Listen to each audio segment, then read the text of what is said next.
Olá, sejam todos muito bem-vindos a mais um dia de estudos. Eu sou Mara, dirigente regional de Suzano, trabalhando hoje junto, não é, com as diretorias, não é, de Itaquá, com a diretoria de Mogi, com a diretoria de Mauá e com a presença, né, do nosso palestrante que trabalhará conosco as questões socioemocionais aplicadas às práticas da educação física. Sinto-me bastante honrada de participar com este grupo, não é, de PCNPs que envolvem essas diretorias, porque, como sempre digo, juntos somos fortes, juntamos ideias, juntamos ideais, juntamos força de trabalho, juntamos conhecimento, e isso nos faz crescer. Então, muito contente, né, na data de hoje, de saber que é possível trabalharmos juntos e que essa pandemia nos trouxe essa facilidade, nos fez adaptar a essa situação e o quanto é bom conhecer o outro, conviver com o outro, aprender com o outro. Afinal, a aprendizagem ela se dá de forma sociointeracionista, não é isso? Bom, hoje fico feliz, não é? Principalmente com o tema de hoje, agradeço imensamente ao nosso palestrante, que tratará sobre as competências socioemocionais. E o quanto é importante para nós, educadores, para que nós avancemos e tenhamos toda esta consciência de que, para além dos conteúdos propedêuticos, os conteúdos clássicos, nós também ensinamos, trabalhamos com emoções, e o quanto isso é importante nas relações do nosso dia a dia. E isso impacta a aprendizagem dos nossos estudantes. Então, desejo a todos um ótimo período, ótimas horas aqui, em que nós poderemos, com certeza, sairmos diferente de quando entramos. Com certeza sairemos com algo a mais, com um conhecimento a mais e diferente do que entramos. E que possamos sempre seguir dessa forma, aprendendo e nos transformando. Um ótimo dia, uma ótima reunião de estudos, de trabalho. O que importa é que nós estamos realmente aprendendo e nos modificando. Agora passo a palavra, né, para o dirigente regional de Mauá, né, o senhor Edson. Seja muito bem-vindo. Agradeço em nome da Diretoria Regional de Mauá, que temos jurisdicionada a nossa diretoria, Rio Grande da Serra, Ribeirão Pires e Mauá. Agradeço este momento de formação. Falar sobre competências socioemocionais é algo fortalecedor para nós educadores. Agradeço o professor Fernando, que vai conduzir hoje esse nosso momento de reflexão sobre as competências socioemocionais na educação física. A todos, um bom momento de formação e que Deus nos abençoe. Forte abraço. Olá a todos, sejam bem-vindos para mais um encontro formativo. Agradeço pelas palavras a dirigente regional de ensino de Suzano, professora Mara Silva Biotto, e pela possibilidade desta ação formativa, juntamente com as demais diretorias que aqui estão presentes, representados pelos PCNP de Educação Física. Agradeço pelas palavras e por autorizar a participação dos professores da diretoria de Mauá, o dirigente regional de ensino, professor Edson Donizete Porto. Agradeço a dirigente regional de ensino de Itaquaquecetuba, professora Núbia Ferreira de Mello, e a dirigente regional de ensino de Mogi das Cruzes, professora Estela Vanessa de Menezes Cruz, que autorizaram a participação dos professores de educação física de suas diretorias neste momento formativo. E hoje temos a presença de um convidado muito especial que disponibilizou o seu tempo para estar aqui e repassar sua experiência. Como temos professores de outras diretorias, né, participando hoje, eu vou me apresentar, sou a PCNP de Educação Física Flávia, da Diretoria de Ensino da região de Suzano.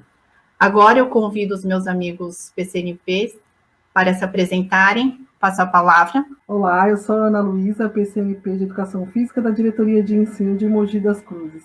Passo a palavra para a Edneia. Eu sou a PCNP da Diretoria de Ensino de Mauá, Edneia. Passo a palavra. Olá, bom dia a todos.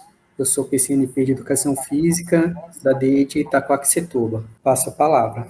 O tema de hoje são competências socioemocionais na educação física escolar, desenvolvendo virtudes e forças de caráter. Este tema é o livro do professor Fernando, tá bom? E nós iremos estar abordando isso hoje. Quais são os objetivos hoje da palestra do professor?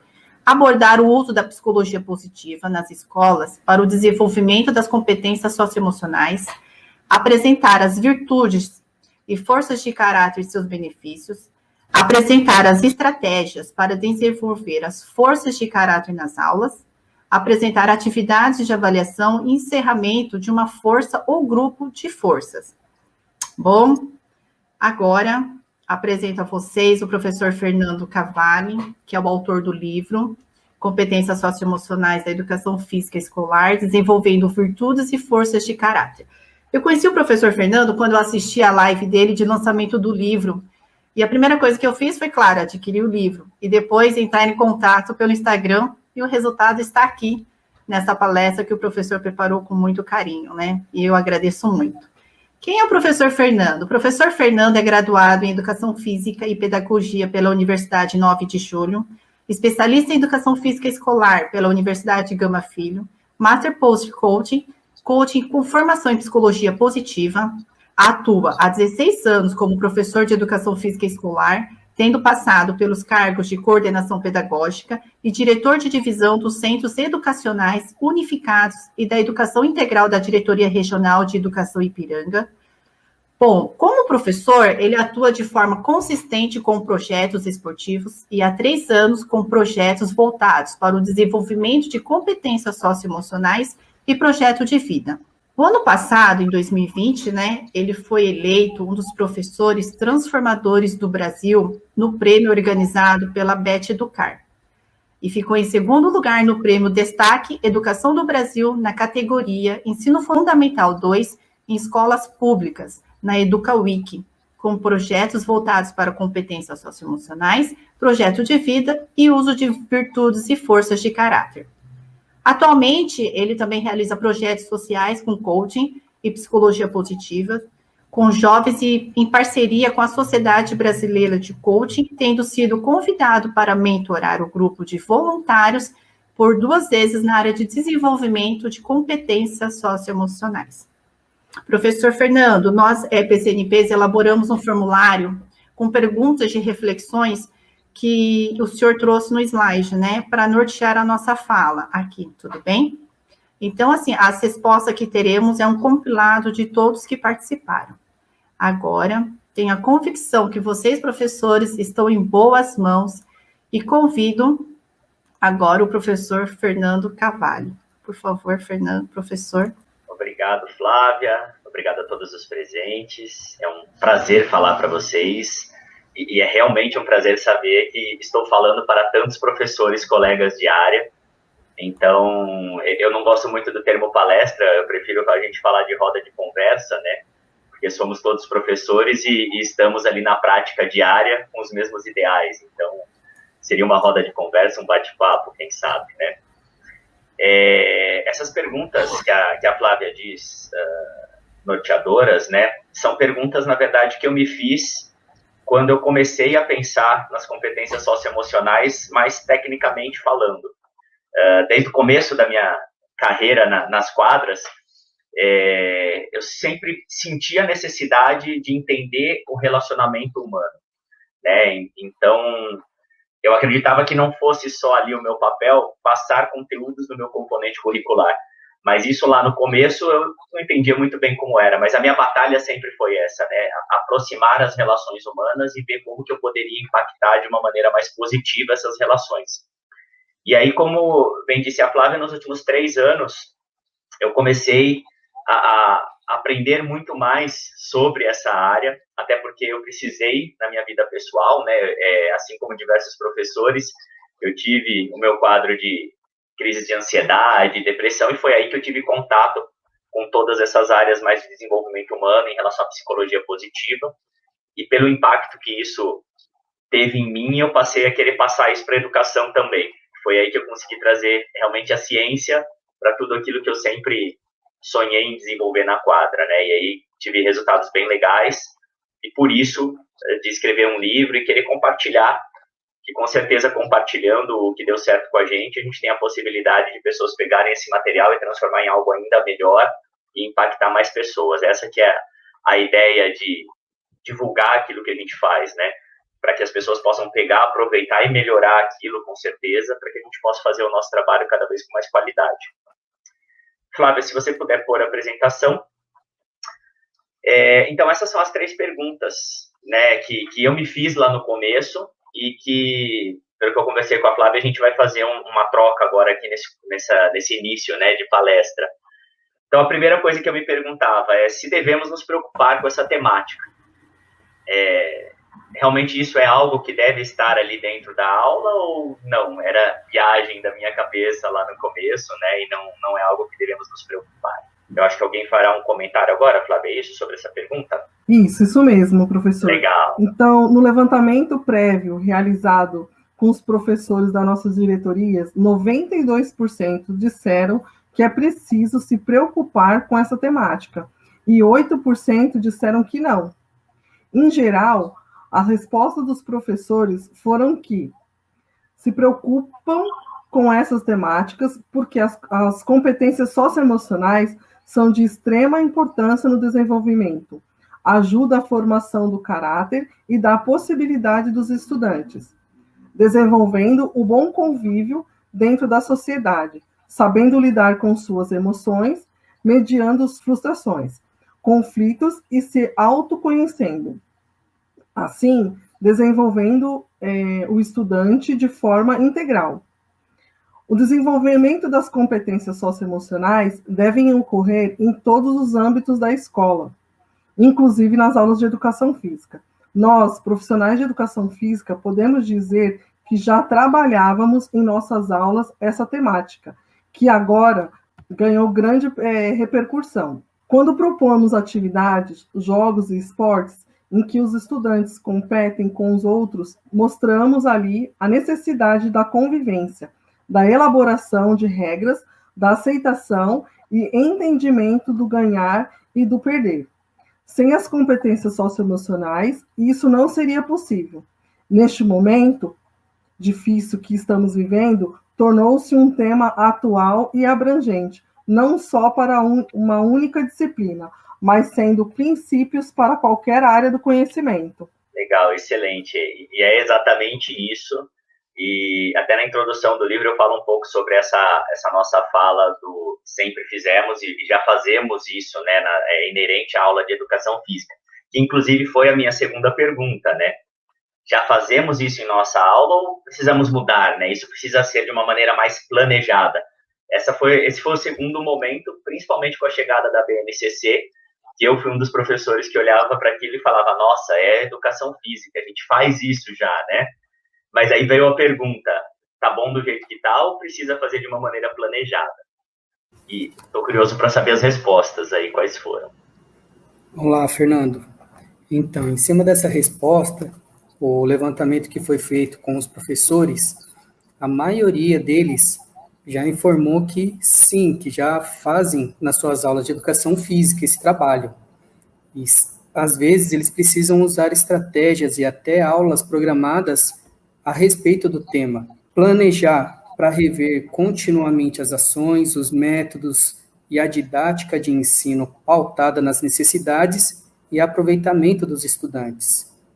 No planejamento, deve também prever análises, correções, retomada de metas, desafios e intervenções, mas com flexibilidade, lidando com a individualidade de cada um. Muitos realizam diálogos, reflexões, debates ao final da aula. E alguns dos professores gostariam de orientações para conseguir planejar, trabalhar de forma mais eficiente. Perfeito, Rogério. E esses são os pontos. É muito legal saber que nós não estamos sozinhos, né? Porque esses foram os pontos realmente que mais me preocupavam quando eu comecei a pensar isso, né? Como fazer isso acontecer e como planejar dentro daquilo que eu já tenho, né? Dos componentes curriculares, como inserir todo esse processo ali no meio e ali sem perder a dinâmica das nossas aulas, né? Que foi justamente a terceira pergunta. Como podemos fazer sem perder a dinâmica das nossas aulas? E aí, o que os nossos colegas disseram? Então, professor Fernando, para alguns professores, né, para que não se perca, né, a dinâmica da aula, eles propõem atividades que envolvam situações, problemas do cotidiano, né, da realidade ali do estudante, incluindo, de uma certa forma, as habilidades socioemocionais. Assim, eles podem exercitar, né, o autoconhecimento, né, e o pensamento crítico. Trabalhar também de uma forma lúdica, respeitando o limite de cada estudante. Então, os seus anseios, né, os seus medos, pois o estudante, ele está realizando uma atividade que muitas vezes, né, tira o aluno dessa zona de conforto. Então, muitas vezes também, durante a aula, dentro dessa dinâmica, surge algum comentário ou atitude, né, de um outro estudante. Então, daí se abre uma oportunidade, né, para que haja uma orientação, né, ou trabalhar de uma forma direcionada essa questão, fazendo até mesmo, né, uma roda de conversa sobre o tema, colocando a situação para que haja uma reflexão. Então, alguns professores também manifestaram que ainda têm muitas dúvidas, né, mas que estão dispostos a aprender. Passo a palavra. Legal, perfeito. Muito legal o diagnóstico feito a partir das perguntas, né? Porque é realmente a dificuldade de todo mundo, e não que a minha não seja mais, pelo contrário, é a minha batalha diária sempre de tentar criar essa estrutura toda, né? E o legal da gente pensar já nesse começo por essas respostas uma das coisas que torna complicado, a princípio, da gente pensar é que as competências socioemocionais e as forças de caráter que a gente vai conversar aqui, elas não acontecem de forma isolada, né? A gente classifica para poder entender quais são, mas isso acontece tudo junto ao mesmo tempo ali, não tem como a gente destacar uma ou outra. Então, na hora que se fala, vamos planejar, como é que eu separo as coisas se elas acontecem juntas, né? E a ideia, realmente, quando eu trouxe toda essa teoria que a gente vai conversar hoje, é lógico que isso vai acontecer constantemente de maneira misturada, mas como que eu posso ir trabalhando todas elas intencionalmente para que eu aborde ao longo do ano todas as possibilidades, mas, lógico, inseridas naquele contexto dinâmico de aula, que em qualquer momento eu vou ter que, sim, trabalhar alguma outra que não estava ali para depois voltar para onde eu estava. Esse movimento, ele acontece. Mas dentro da questão de trabalhar de modo planejado, o que eu pensava sempre eu tenho que possibilitar intencionalmente que todo esse caminho seja feito anualmente, e não esperar que a situação aconteça para que eu faça uma intervenção naquilo que aconteceu. Porque senão eu posso não abordar intencionalmente, de modo focado, tudo aquilo que eu precisaria trabalhar. Então, esse era o pensamento inicial, né? E a questão de trazer uma atividade à parte foi realmente o meu começo. Eu trabalhei com projetos em contraturno para trabalhar e desenvolver as competências socioemocionais através da psicologia positiva, que a gente já vai falar um pouquinho mais o que é. E teve resultado realmente fantástico, assim, só que eu atingia 15, 20 alunos no projeto. E não era o que eu queria que isso atingisse a escola inteira, né? Então, como é que eu poderia fazer aquele projeto que não era a dinâmica da nossa aula, não era o conteúdo da nossa aula, mas que aqueles objetivos que eu tinha no projeto pudessem chegar nos alunos, né? E foi aí que eu comecei a tentar desenvolver uma metodologia que trouxesse tudo isso para a aula, que é o que a gente vai falar hoje ao longo dos próximos slides. Na verdade, é uma experiência. Essa palestra é a minha experiência de 3 anos tentando fazer isso, que resultou nesse livro, que é uma forma estruturada de trabalhar que eu criei para mim, né? E como eu disse, eu não considero um produto final, e sim um ponto de partida para que mais pessoas que gostarem da ideia e que fizer sentido possam pegar e melhorar cada vez mais a proposta. E aí eu venho abordando nessa conversa a ordem das perguntas, né? Então, o primeiro ponto eu preciso realmente pensar nisso, né? Será que as competências socioemocionais precisam ser trabalhadas? Por que eu pararia aquilo que eu já faço para me preocupar com isso e mudar a minha forma de trabalhar? Então, das diversas coisas que eu fui pegando por aí que justificassem, uma delas é realmente a questão da saúde mental, né? Então, aí são recortes que o material vai ficar depois para os professores olharem, isso a gente encontra em qualquer Google que a gente der, a gente acha diversas matérias sobre, mas uma coisa que sempre me preocupou, a quantidade de jovens com problemas de ansiedade e depressão, que é cada vez maior, e é um problema mundial, não é mérito só nosso aqui no Brasil, né? E isso vem se agravando e a pandemia agravou ainda mais. E muito mais que isso, saber que a profissão do professor é uma das profissões que mais tem problemas de afastamento por psiquiatria. E é algo chocante, porque você está falando de um ambiente educacional, né? Então, quando a gente pensa desconectado da realidade, a educação, a gente tem que pensar num ambiente prazeroso, de bem-estar, de alegria. E a gente que está ali dentro percebe isso acontecendo de uma outra maneira, né? Não vamos generalizar, é óbvio que tem muito lugar que não funciona dessa maneira, mas pela quantidade de professores adoecendo que a gente percebe que existe algo que não está legal, né? E não pode ser assim. A gente tem que tornar um ambiente mais favorável à educação, um ambiente mais feliz, e longe do professor ser um dos grupos de trabalho com maior incidência de problemas emocionais. E, além disso, ajudar o nosso aluno, né? Como que a gente pode deixar os nossos jovens dessa maneira? O professor, ele é a segunda maior influência na vida de uma criança, na média, perdendo só para os pais. Então, essas relações, elas precisam ser estabelecidas de uma maneira melhor, né? Então, isso é uma coisa que sempre me chocou. E me chocava ver as relações. Eu sempre tive relações muito boas com os meus alunos, e eu acho que muitos professores de educação física têm essa facilidade, né? Mas eu acreditava que esse mal não fosse me atingir. E em 2018, eu fui mais um para essa estatística, né? Eu tive depressão, crise de ansiedade, síndrome do pânico, e isso me chocou demais, porque eu não era esse perfil de professor, mas a carga, ela veio também para mim. E aí me fez voltar mais ainda o olhar para esse quadro, né? Poxa, se eu sempre tive boas relações, sempre fui muito feliz naquilo que eu fazia, e isso chegou em mim, né?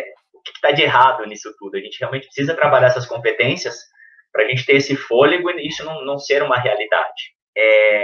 Nesse ano saiu o último modelo, né, a última versão do relatório do Fórum Econômico Mundial. E para as habilidades que têm que ser desenvolvidas até 2025, segundo esse relatório, são essas que estão na tela. E eu coloquei essas setinhas para mostrar, das 15 habilidades, todas essas setinhas são ou estão relacionadas a soft skills, habilidade socioemocional. Então, para mim foi chocante demais, porque a gente sempre pegava um equilíbrio de 50% ou hard skill acima, até um tempo atrás. Mas agora, praticamente todas elas são soft skills. Então, as empresas, as maiores empresas do mundo que se reúnem nesse fórum, estão falando que precisam de profissionais que tenham essas competências socioemocionais bem desenvolvidas. E aí a gente pode pensar como Google, Tesla e tantas outras, que hoje contratam pessoas sem olhar currículo, sem histórico profissional, muitas vezes sem a necessidade de uma graduação de nível superior, mas elas fazem testes socioemocionais e passam a criar escolas técnicas dentro da própria instituição para dar a formação técnica, porque a formação técnica para eles é muito mais fácil de ser passada do que desenvolver as competências socioemocionais. Então, essas grandes empresas, elas estão muito mais focadas nisso. Aquela frase que a gente falava, né? Pessoas são contratadas por competências técnicas e demitidas por falta de competência socioemocional, ela ainda é válida, mas está subindo um nível agora, podemos dizer, porque elas já são contratadas por competências socioemocionais, né? Então, é um processo ainda de transformação na educação, mas é um olhar que cada vez mais vai ter que ser apurado, porque o papel da educação sempre vai ser transmitir esses conhecimentos técnicos também, mas a gente precisa dar um olhar muito maior e começar a entender como é que a gente pode fazer isso para as competências socioemocionais, porque o mundo está mostrando essa necessidade para a gente, né?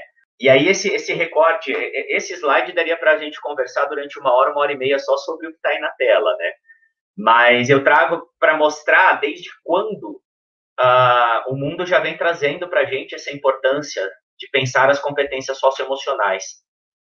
Eu acredito que muitos já tenham visto, né, esses dois conceitos do mundo VUCA e do mundo BUNNY. O mundo VUCA foi algo pensado e colocado pelo exército norte-americano no fim da Guerra Fria. E após a Guerra Fria, o que eles colocavam é como as relações internacionais, as relações no mundo, se estabeleciam a partir do final da Guerra Fria. E depois, no início dos anos 2000, teve uma crise financeira, e aí isso foi para o mundo da economia também, o mesmo conceito foi colocado para esse mundo da economia. E o perfil de mundo que eles colocavam para pensar quem eram as pessoas, como a gente deveria desenvolver as pessoas para essas relações, é esse mundo VUCA, que é um acrônimo, né? E passando para o português, quer dizer volátil, incerto, complexo e ambíguo. O que isso quer dizer? A partir desse momento, a gente está falando lá do início da década de 90, tá? Final ali dos anos 80. O mundo passaria a ser volátil porque ele se modificava muito rapidamente. Então, o que antes a gente tinha aquela certeza de continuidade, parava de existir e as mudanças passavam a ser cada vez mais rápidas, e por isso ele passava a ser incerto. Então, aquilo que nós poderíamos planejar anteriormente a longo prazo, a gente já não tinha mais essa facilidade, porque a gente tinha essa volatilidade que gerava uma incerteza de futuro. Complexo, porque cada vez mais a gente tinha diversas possibilidades para as coisas, e ambíguo, porque antes do que poderia ter uma resposta, passava a ter várias respostas. Então, essa incerteza começou a acontecer cada vez maior. Pela questão da internet, pela questão da facilidade de conexões pelo mundo todo, pela velocidade que a tecnologia proporciona nas mudanças, né? Então, isso começou a acontecer muito mais rapidamente. E eles já traziam que, para você viver nesse mundo, precisaríamos ter competências socioemocionais. Então, precisaríamos ter a flexibilidade, conseguir ter mudanças rápidas de acordo com a situação do mundo, adaptabilidade, melhoria nos relacionamentos, na comunicação. Estamos falando lá do início da década de 90. E isso veio evoluindo. E com a pandemia, a evolução do mundo VUCA, né, parece até Pokémon, né, fizemos uma evolução do mundo, foi para o mundo Bunny. O mundo Bunny, eu não quero usar o termo, ele agrava um pouco a situação. Ele modifica a situação e traz a necessidade da ampliação de algumas competências, né? Então, o Bunny, passando para português, quebradiço, tem relação com frágil, ansioso, não linear e incompreensível. O que quer dizer essa evolução? Frágil, quebradiço, porque do dia para a noite tudo pode desmoronar. Aquilo que a gente entendia como uma solidez não existe mais. As próprias empresas que a gente acha que são extremamente sólidas, do dia para a noite podem quebrar. A pandemia trouxe isso. Do dia para a noite o mundo se trancou dentro de casa e várias empresas quebraram. A gente tem Circo du Soleil, que faliu, abriu falência, MGM, que foi vendida. Então, assim como muitos cresceram, como sempre, né, na crise tem pessoas que crescem e que quebram, mas o mundo em geral ele se tornou muito frágil. Do dia você pode dormir bem e acordar sem ter nada. O mundo proporciona isso. E pelo mundo viver nesse limiar, o mundo é ansioso. E aí eles falam o mundo ansioso, as pessoas todas. Por quê? Você vive tenso no seu limite, né? A vida está dessa maneira. Ele é não linear, e a não linearidade é legal assim, entender a diferença do complexo, né? O complexo te possibilita várias opções. A não linearidade por mais que você pense em caminhos possíveis, se você pensou 10, pode acontecer a 11ª que ninguém pensava, que vai para o sentido completamente contrário, né? Então, por mais que eu possa planejar e projetar possibilidades para me garantir, eu nunca vou ter certeza, porque pode acontecer alguma coisa que ninguém prevê. Isso faz o mundo ser incompreensível. A questão do mundo incompreensível, quando eu estudei essa ideia, me chocou bastante, e é uma realidade. Porque a falta de compreensão do futuro, ela está ligada à informação, né? Poxa, um mundo da informação, sim, mas o que antes era informação se tornou ruído. Então, o excesso de informação, as fake news e tudo mais, o que poderia ser um sinal, ele pode ser um ruído. E a partir daí, quando você pega o ruído como verdade, você vai para o caminho errado. Então, é chocante a gente pensar nisso, né? O mundo da informação pode levar a gente para o caminho errado. Então, tem até na Netflix, como sugestão, é o Dilema das Redes, eu não sei se vocês já assistiram. É extremamente chocante, porque são pessoas que mexem com tecnologia e as grandes redes sociais, e elas mostram como a máquina trabalha para transformar o ser humano no grande produto e o ser humano ser manipulado pelas redes. É a incompreensão do mundo, né? E os nossos jovens estão muito ligados a isso também, né? Eles estão expostos ao que a rede faz com eles. A inteligência artificial manipula toda essa informação e direciona a gente. Então, como a gente sobrevive a um caos como o mundo Bunny traz para a gente, né? E ali embaixo a gente vê a questão da fragilidade, é questão de resiliência, de como a gente se recupera de cada baque que a vida vai dar, porque se do dia para a noite as coisas podem desmoronar, eu tenho que me recuperar do dia para a noite, né? E mais do que a resiliência, hoje fala-se muito do antifrágil, né? A resiliência é quando a gente volta ao estágio que nós estávamos antes de levar o baque. O antifrágil é voltar ainda melhor, né? Então, para cada vez que eu sofro alguma dificuldade, eu supero esse desafio e volto ainda melhor, eu aprendo com esse desafio. O mundo ansioso requer empatia nas relações, e isso é algo que é muito forte no discurso, mas realmente extremamente difícil da gente desenvolver, mais possível. A atenção plena, que é foco no presente. Se o futuro não é previsível, temos que nos planejar, temos que fazer projetos, mas temos que ter foco no presente, porque senão a gente fica ansioso com o futuro e não age no hoje. A não linearidade é a questão da adaptabilidade, que continua aí, a flexibilidade, e o incompreensível. A transparência, que é muito no estabelecer relações de comunicação claras. Você se fazer entender muito claramente. Essa transparência na comunicação, ela é necessária. E eu gosto da palavra intuição. Não é que a gente tem que agir sem raciocinar, sem pensar, sem planejar. Mas, se nós não podemos ter certeza do futuro, nós não podemos esperar o momento ideal para entrar em ação. Né? Aquela ideia de agora está tudo perfeito, é por aqui mesmo eu vou. Não, eu tenho que planejar e sim, escolher um caminho, entrar em ação e aprender a replanejar durante esse caminho. E a intuição está muito ligada a isso. E se a gente for olhar, não tem como a gente não pensar que são as competências socioemocionais que vão trazer tudo isso para a gente. Esse é o mundo que a gente vive hoje. Então, eu acho que esses 3 slides, eles mostram realmente a importância da gente pensar isso não só para o nosso aluno, mas para a gente.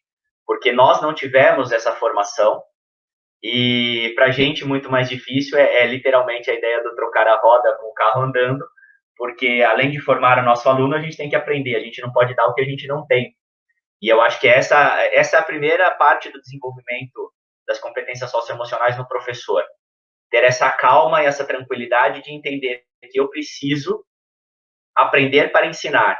E isso é gradual para mim também. Né? Assim como para o meu aluno vai ser, para mim também é. E eu pensei muito nisso durante o desenvolvimento da metodologia. Porque eu tentei ensinar algo que eu também não tinha. E aí essa metodologia eu criei algo que eu pudesse aprender com o meu aluno com aquela paz de espírito, com aquela tranquilidade de isso vai ser um processo, não vai ser do dia para a noite, como a educação não é, né? Ela é algo gradual sempre, em qualquer aspecto. Aí, isso, pelo que eu vi do material, que é excelente da SEDUC, do Instituto Ayrton Senna, né? A Flávia me compartilhou muitas coisas nas conversas que nós tivemos, né, Flávia? E, assim, o material é riquíssimo. E isso é só um resumo de tudo aquilo que a gente pode encontrar sobre a importância de desenvolver competência socioemocional. Né? Como eu disse, os slides estarão com vocês depois, a gente não vai ler, mas, poxa, só pela quantidade de pontinhos que a gente coloca aí, depois vendo a importância desses pontinhos, a gente vê que é algo realmente necessário. Eu queria focar muito nos próximos slides, Flávia, que aí eu começo a falar do porquê trabalhar virtudes e forças de caráter, tá? Então, vamos lá, até tirando algumas questões que sempre surgem. Virtudes e forças de caráter, elas são a base da psicologia positiva. A psicologia positiva ela é uma ciência, né? É uma ciência nova, ela começa ali no início dos anos 2000. Por que é importante falar que ela é uma ciência? Porque, apesar do nome psicologia positiva, ela não é uma ramificação da psicologia tradicional. Né? Então, não é somente o psicólogo que pode trabalhar com a psicologia positiva, porque ela não faz parte da psicologia tradicional. Ela é uma ciência à parte. Por que ela é uma ciência à parte? Ela é estudada por profissionais e cientistas de várias áreas, de vários ramos. Então, ela não é feita para psicólogos e por psicólogos. Né? Você não precisa ter esse título para trabalhar com ela. Então, qualquer um que se debruçar sobre esse conhecimento pode trazer esse conhecimento para a sua área e aplicar. Então, o psicólogo usa, sim, o psicólogo pega lá a psicologia positiva e traz, mas qualquer outro profissional pode pegar essa formação e trazer para a sua área também. Isso é uma coisa, um ponto positivo que eu já trouxe ali dessa ideia. O outro ponto positivo, existem vários estudos publicados em forma de artigo, de livros, que já mostram o uso das virtudes e forças de caráter, e os próximos slides vão mostrar isso para a gente, um resumo desses artigos, os benefícios do uso das virtudes e forças de caráter e como foi feito. Então, já existe uma validação científica que comprova o resultado do uso das virtudes e forças de caráter. E vários deles estão relacionados às competências socioemocionais, e existem estudos específicos em escola que mostram que trabalhar as virtudes e forças de caráter desenvolvem competência socioemocional. Então, assim, parte do caminho que eu teria que percorrer de como fazer, isso já traz para mim ali pronto. Os modelos já estão prontos, validados. Então, isso também chamou a minha atenção na hora de trabalhar. O pai da psicologia positiva, podemos falar assim, é o Dr. Martin Seligman. Ele é psicólogo, lá da Universidade da Pensilvânia. Ele foi presidente da Associação de Psicologia Norte-Americana, lá na Pensilvânia também. E qual era a ideia dele quando ele pensou as virtudes e forças de caráter? Como psicólogo, ele sabe que existe o DSM, que é um livro que os psicólogos e os psiquiatras usam para mapear doenças, né? Então, é um livro bem grosso ali, que tem todas as doenças registradas, e é algo que foi feito para padronizar as doenças, para que o mundo inteiro possa fazer intervenções de acordo com o que está ali naquele manual de uma mesma maneira. Mas ele acreditava que não só a psicologia, mas pessoas que pensassem em desenvolvimento humano precisavam focar no positivo, né? Então, o foco é muito grande no negativo. Como eu recupero a pessoa que está lá no menos 10 e trago ela para o zero? Ele queria que tivesse algo que pudesse pegar a pessoa do 0, do 1, do 2 e levasse ela para o número maior possível. Por quê? Ele queria dar recursos para essa pessoa que possibilitassem que, quando ela levasse aquele baque da vida, ela não passasse para o negativo, ela não precisasse adoecer e ter um tratamento, ela conseguisse se manter antes disso. E aí ele falou, preciso criar um manual que mostre quais são as virtudes das pessoas, se já existe um manual do negativo, qual é o manual positivo, e que me permita intervir para que eu desenvolva essas pessoas, para que elas tenham esse saldo positivo. E aí ele reuniu 55 pesquisadores, cientistas de diversas áreas, para começar a buscar quais eram as virtudes humanas que pudessem ser reconhecidas no mundo todo, em várias áreas do conhecimento, então psicologia, filosofia, sociologia e várias, até cartões de aniversário, lápides de cemitério, eles foram ver, para ver essas palavras, onde elas impactavam no mundo todo e entender onde elas seriam valorizadas. E ao longo de 2.500 anos de existência da civilização. Porque ele queria garantir que, na grande maioria, essas virtudes, em qualquer lugar que ela fosse falada, ela fosse reconhecida. Depois que eles reconheceram 6 virtudes, eles queriam saber os caminhos para chegar a essas virtudes. E aí eles chegaram às forças de caráter. Então, quais são as forças de caráter das pessoas que têm que ser desenvolvidas para atingir cada uma das virtudes? Tá? Depois a gente vai falar especificamente sobre elas, eu só queria mostrar assim, o panorama do porquê que isso existe, né? E de tudo que já foi feito até hoje com essa teoria do Dr. Martin Seligman, os benefícios que já foram alcançados e que a gente pode encontrar são esses que eu trago para vocês. Eu vou fazer uma leitura rápida, mas que eu acho importante da gente entender a minha escolha sobre trabalhar com isso, né? Os impactos que já foram comprovados. Então, primeiro, gera engajamento e bem-estar nas pessoas, né? Então, pensar em bem-estar e engajamento nesse cenário que a gente acabou de ver ali como justificativa para a gente desenvolver competências socioemocionais é muito importante. Aumenta em 18 vezes a chance de florescimento humano. Florescimento humano é mais um termo usado pela psicologia positiva. O Dr. Martin Seligman diz que nós temos 5 pilares que formam o acrônimo PERMA, que a gente precisa desenvolver para atingir o bem-estar e o florescimento humano. São as emoções positivas, o engajamento com a vida, os relacionamentos positivos, a noção de significado e propósito de vida e realizações pessoais. Hoje fala-se também de um V que poderia entrar ali de vitalidade, de energia, né? E olha que legal, se eu desenvolvo as virtudes e as forças de caráter, eu aumento em 18 vezes a chance de atingir todos esses pilares. E quando a gente faz um paralelo desses pilares, das forças, com as competências socioemocionais, que a gente tem diversas teorias, elas convergem, elas conversam, elas estão intimamente ligadas. Então, já é mais um caminho favorável para pensar em usar as virtudes e forças de caráter. Casais que conhecem suas forças têm relacionamentos mais positivos. E aí a gente fala de casal, mas eu falo de relacionamento humano. Eu saber as minhas forças e conhecer as forças do outro e saber interagir com isso, melhora o relacionamento, gera mais empatia. Aumento de felicidade, olha lá, diminuição de depressão e estresse.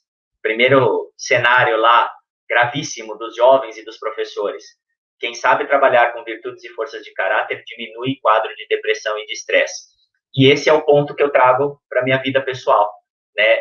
As primeiras intervenções que o profissional que eu contratei, que era um coach com especialização em psicologia positiva, fez comigo, estavam voltadas para isso. Então, isso que está ali, além de pesquisa científica, é algo que eu posso falar que aconteceu na minha vida, e por isso me chamou tanta atenção. Eu vi que realmente gerou um impacto para mim. Né? Então, eu sou sempre assim, eu acho que muitas pessoas são, né? Se fez bem para mim, eu quero entender aquilo para poder passar para frente e ajudar o próximo. Isso foi um grande impulsionador para eu começar a estudar essa teoria. Olha que legal, alinhar as suas forças com as tarefas que você realiza fazem com que o seu trabalho passe a ter uma noção de chamado, uma visão de chamado. O que é isso? Significado e propósito.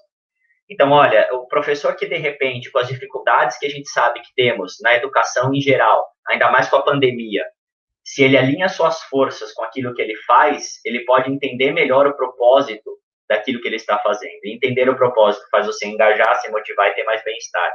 Mas também o aluno entender o propósito dele estar ali na aula, vendo tudo aquilo que ele vê, é muito importante para a gente, porque muitas vezes eu percebo que o aluno entender o propósito dele estar ali na sala de aula é necessário para que ele engaje. Às vezes, é esse detalhe que faz com que o aluno não entenda muito bem o que está acontecendo e não queira aquilo para ele. Né? E a neurociência até mostra, né, que até o fim da adolescência, uma parte do cérebro ainda não está formada, que é justamente essa questão da visão de futuro, dele conseguir projetar o seu futuro. Então, a gente não pode nem culpar muito o adolescente dele não conseguir fazer isso. É nossa função ajudar, porque ele não tem essa estrutura cerebral formada completamente. Né? Então, tudo isso são recursos que a gente pode usar para ajudar essa caminhada do adolescente até que ele forme essa estrutura cerebral. Essa próxima eu acho fantástica. Lideranças que focam nas forças dos colaboradores conseguem, em média, 73% de engajamento. Os que não focam, apenas 9%. Então, assim, se eu não conheço, eu só consigo 9%? Não. Intuitivamente, às vezes, a gente consegue focar no que o aluno tem de melhor e consegue um maior engajamento. Mas se eu puder fazer isso de maneira intencional, imagina subir de 9% para 73% o engajamento do jovem naquilo que ele está fazendo dentro da escola. É algo realmente fantástico da gente pensar. Pode passar. E aí eu falo também de coordenação pedagógica, de direção, de PCNPs. Se eu consigo focar nas forças das pessoas que eu lidero, eu consigo maior engajamento, mais bem-estar, melhores resultados, né? É uma escadinha ali que é super favorável para a gente. Especificamente na educação, estudantes que desenvolvem projetos com forças de caráter aumentam a satisfação com a vida, engajamento em todas as áreas da vida e bem-estar subjetivo, que é a maneira como ele enxerga o seu próprio bem-estar. Pesquisa específica, aumento de competência socioemocional quando trabalha com virtudes e forças de caráter. Foi medido menor índice de falta, taxa de indisciplina e maior apreciação da escola nos alunos que fazem uso das virtudes e forças de caráter. Então, assim, também é algo que me impressionou quando eu comecei a procurar o que já existia de publicação, perceber que tanta coisa na área da educação já foi feita. Né? Aí eu acho que era o que faltava para realmente eu pensar, é isso que eu vou começar a tentar fazer. Se esses são os benefícios, eu quero para mim. Vamos tentar colocar isso em prática, né? E aí, isso tudo é a resposta de uma coisa que sempre passou por mim, que é uma reflexão que eu coloco antes da gente entrar na teoria mesmo das virtudes e forças de caráter. Eu sempre acreditei, como eu falei lá no começo, que muito mais do que o componente curricular que nós trabalhamos, nós somos formadores de seres integrais. Talvez eu não entendesse com essas palavras, né? Mas eu sempre tive essa noção, essa ideia e não sabia muito bem o que era isso. mas que esse impacto que a gente pode gerar na criança e no jovem, ele pode ser construtivo ou destrutivo. E se nós somos, em média, a segunda maior influência na vida desse jovem, perdendo só para os pais, para a família, isso é muito importante de ser pensado, é uma responsabilidade gigantesca. Né? Eu lembro aqui que depois dos meus 3, 4 primeiros anos, quando eu percebi alunos que estavam nesse período comigo, fazendo coisas que eu fazia, caiu uma ficha muito grande. Eu falei, graças a Deus, eu sempre fui um exemplo positivo, porque ele está reproduzindo exatamente o que eu faço em aula. E não as palavras, e não os conteúdos, mas a minha postura, a minha atitude. Né? Então, é muito difícil a gente falar de competência socioemocional com o nosso aluno se a nossa postura enquanto ser humano, enquanto adulto, não é aquilo. Não vai adiantar eu falar se eu não sou.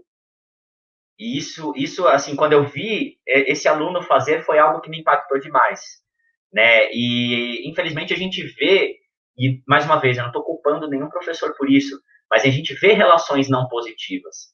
A gente conversa com crianças ou com adultos que têm lembranças negativas da escola e descrevem situações de sala de aula que ele carrega até hoje com impacto negativo, assim como positivo. Né? Então, a gente gera essa situação na vida da pessoa, não é momentâneo. Né? Então, nós precisamos sim nos desenvolver para poder ter esse impacto construtivo e positivo. Né? É muito importante a gente pensar nisso, porque a responsabilidade é gigante. Não é só o componente curricular, é uma pessoa como um todo, é um ser integral. Então, aí estão as famosas virtudes e forças de caráter. É óbvio que nesse tempo que a gente tem, eu não vou descrever cada uma delas, é impossível. E aí eu faço o convite para quem quiser me seguir lá no Instagram. Eu faço muita postagem sobre isso. No final eu tenho a gente coloca um slide aí sobre as minhas redes sociais.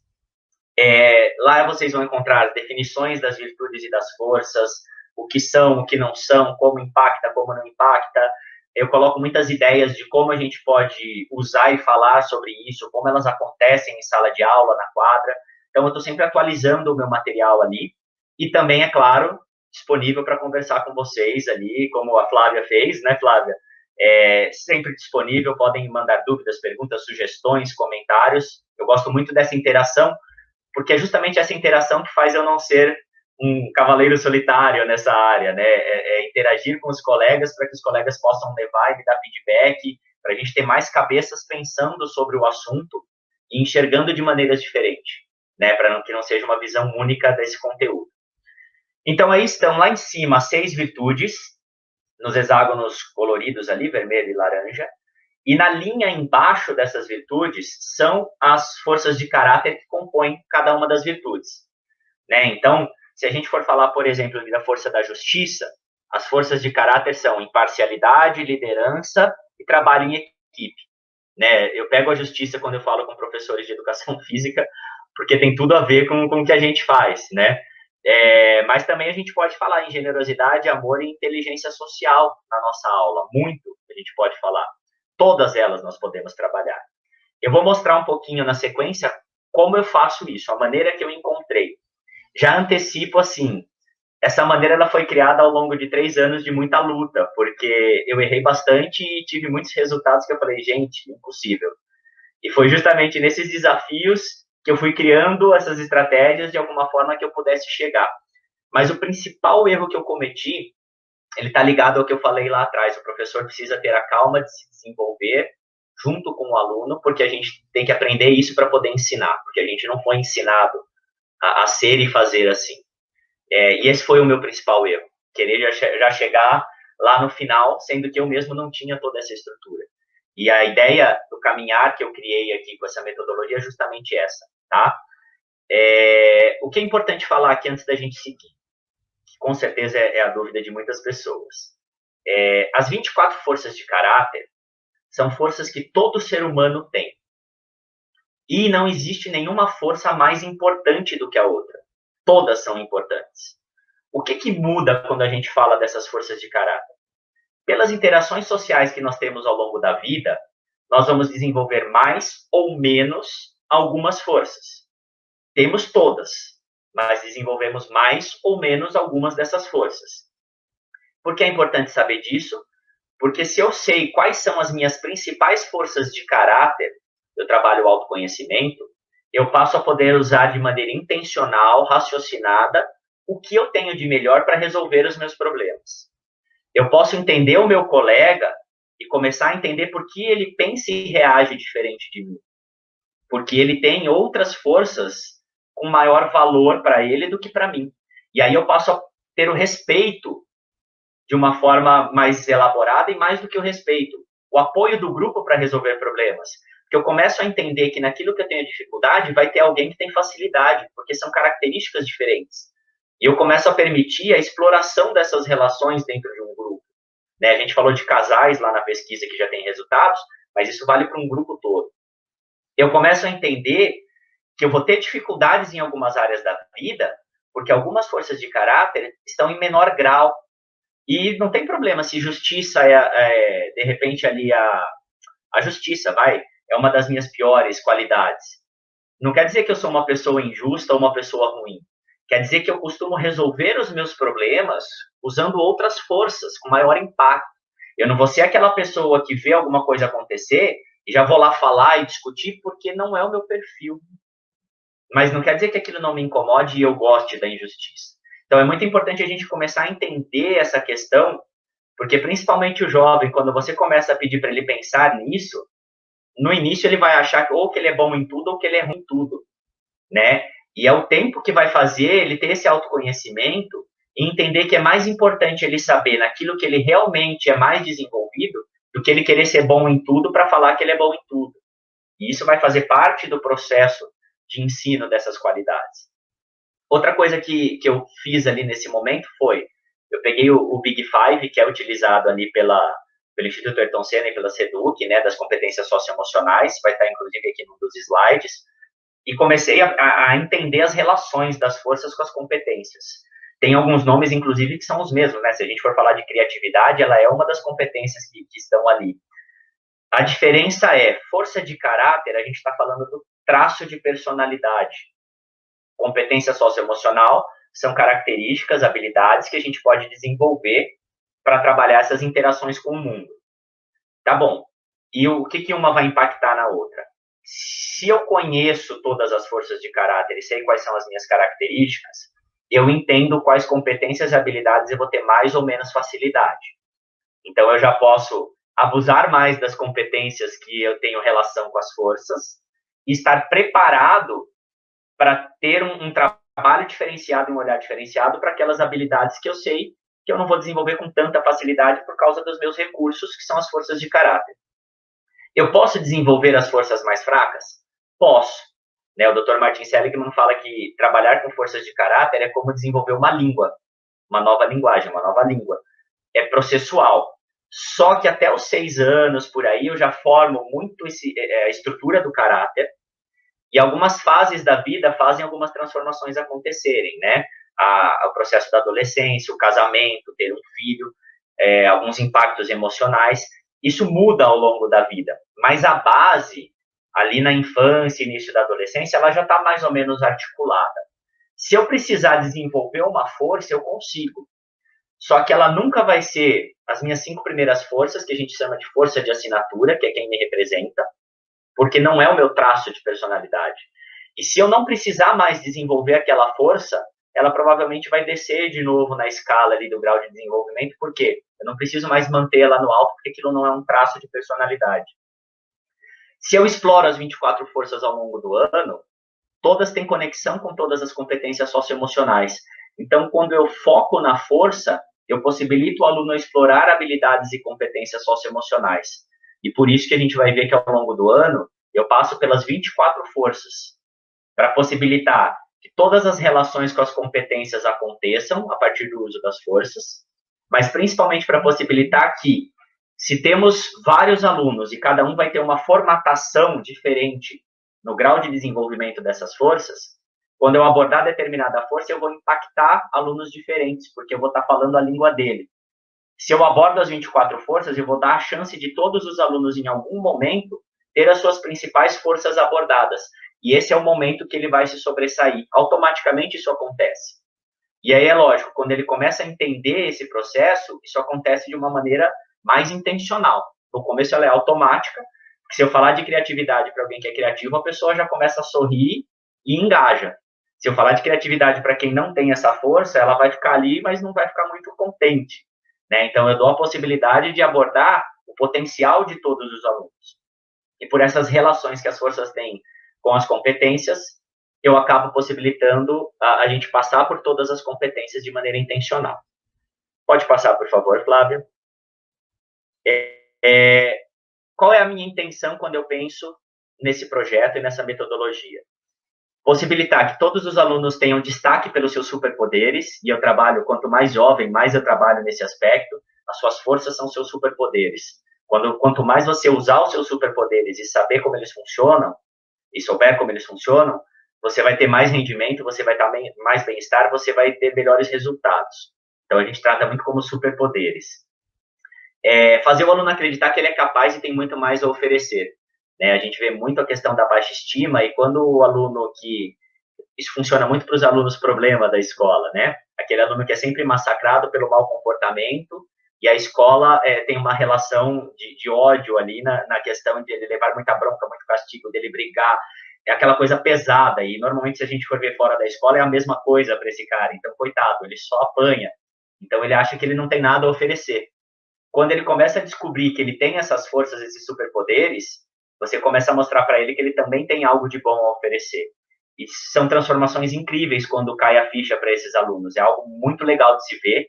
Eu já tive muita situação assim, e é algo emocionante da gente ver a transformação que a gente causa quando ele entende que ele tem algo de bom a dar, né? Que ele pode oferecer alguma coisa onde alguém vai dar um sorriso e fazer um elogio. É muito legal trabalhar por esse caminho. Então, fazer o aluno acreditar que é capaz de crescer sempre e ser alguém melhor.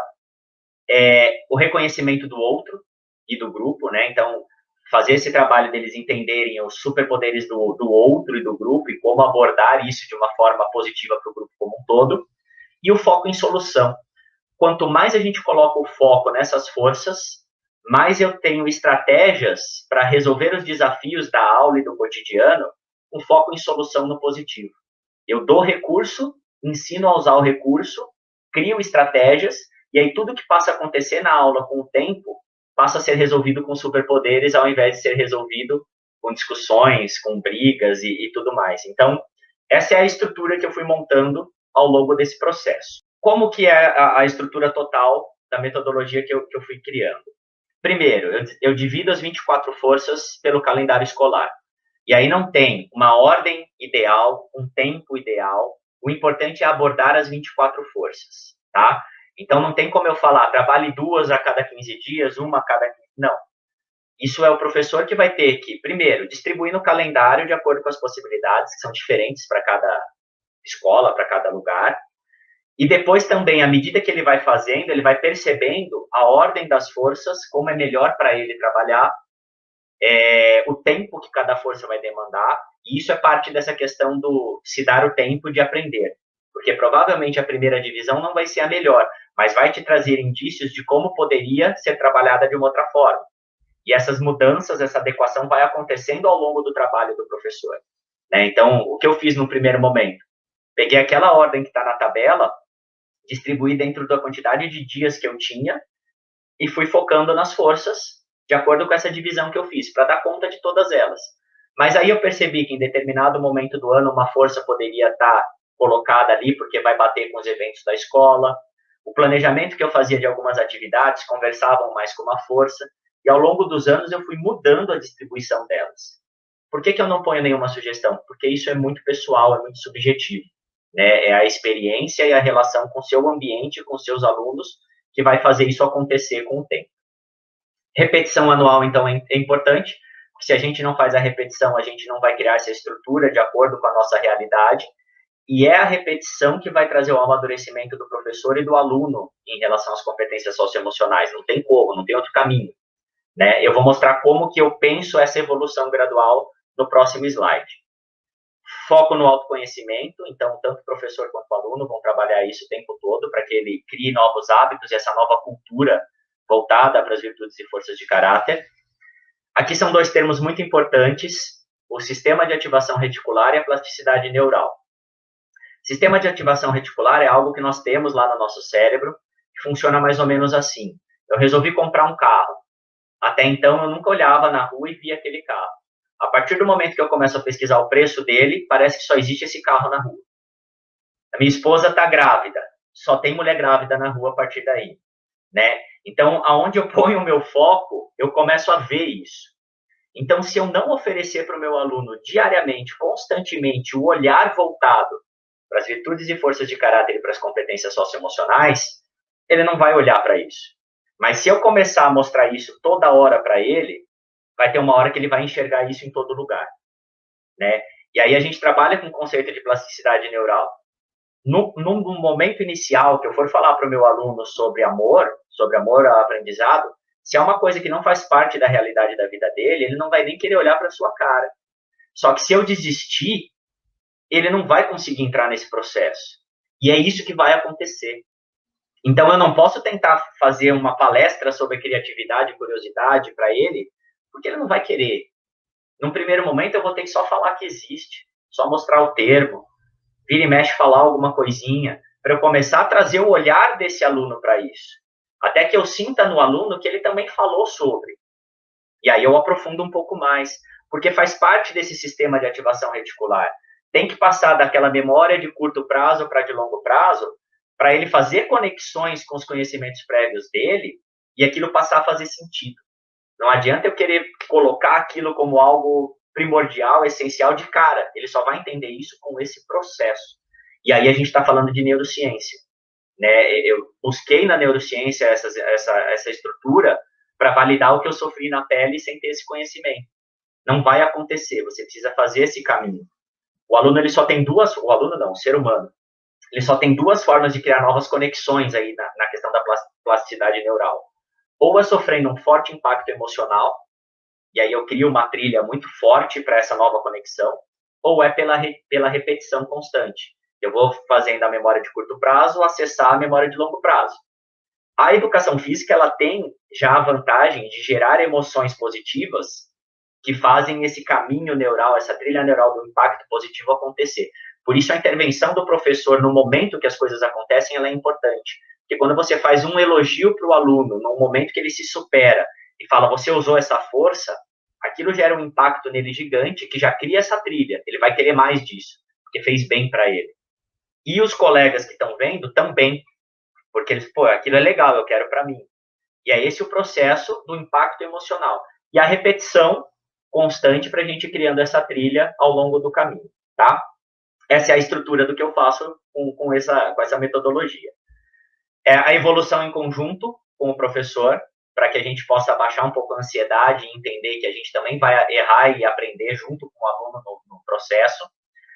Devido à nossa maturidade, a gente vai conseguir ter um conceito mais rápido das forças e acabar se desenvolvendo, porém os alunos vão trazer coisas que a gente não espera, porque eles têm menos bloqueios, né? Menos crenças limitantes ali que vão bloquear algumas informações, e às vezes a aceitação ela acontece com um impacto muito maior do que para a gente mesmo, mas essa relação ela vai ser importante, e a transformação gradual do planejamento é algo muito importante. Sempre que eu tinha formações ali enquanto professor na Prefeitura de São Paulo, muitas vezes que eu recebia alguma ideia, eu falava, poxa vida, lá vem mais trabalho, eu já tenho tanto trabalho, tanta burocracia, aí vem alguém com essa ideia para me dar mais trabalho. Eu falava, eu não quero isso nem para mim, quanto mais para o outro, né? Então, como que isso pode acontecer de uma maneira que não me gere mais trabalho? Eu não penso em mudar meu planejamento no começo. A qualquer momento do ano que eu quiser fazer o teste, eu posso fazer, mas eu não vou mexer no começo em uma vírgula daquilo que eu já faço, porque eu não quero aumentar o meu trabalho, eu quero trazer algo que vai ajudar o meu trabalho a acontecer.